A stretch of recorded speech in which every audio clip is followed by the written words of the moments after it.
David Speller, and I operate this farm, Lower Farm, with 180,000 broiler chickens, fattening for the retail trade. We have a lot of environmental regulations here, European legislation. Here it's called Integrated Pollution Control, and this site was built to meet the requirements of what was then coming in legislation and is now legislation that we're governed by. And we find underfloor heating ensures dry litter, which in turn reduces our ammonia emissions.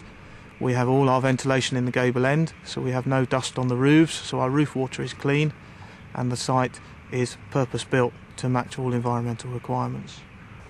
When we put our underfloor heating system in here, we've had nobody here in the UK to tell us how it would work, so we went with Fancom to Holland and visited a couple of growers in Holland who had installed underfloor heating, came back, worked with professional companies that installed large areas of underfloor heating here in this country,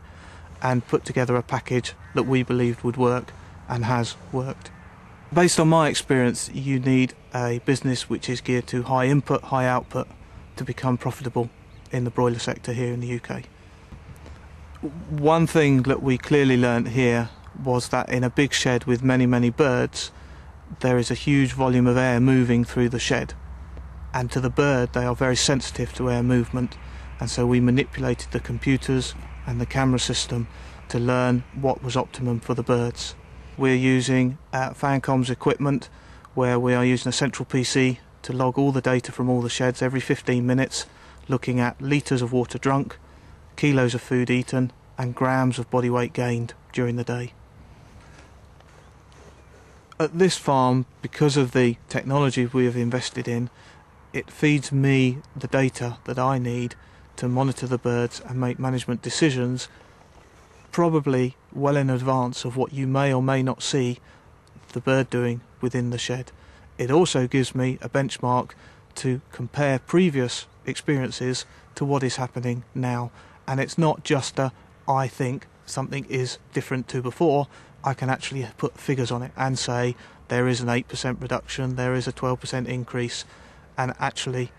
look at what is optimal for optimal performance. We hope with Dynamics to move forward such that we will see a change in the behaviour of the bird before we see a potential loss of performance, which will allow us to react maybe half a day sooner than we are doing at the moment. Through watching the films and the cameras live, we were able to learn lots of things about the birds that we had no idea of before, which improved their welfare of the birds as well as our profitability.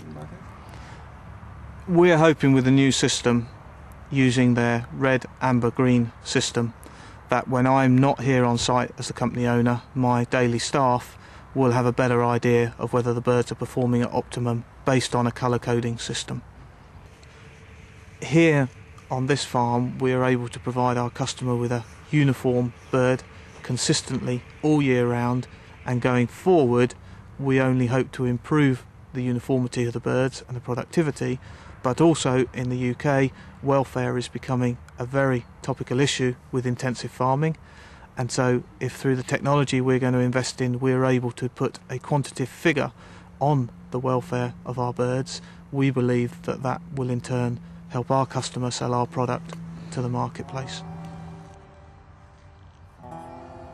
Our relationship with Fancom is a good one based on they are looking forward all the time,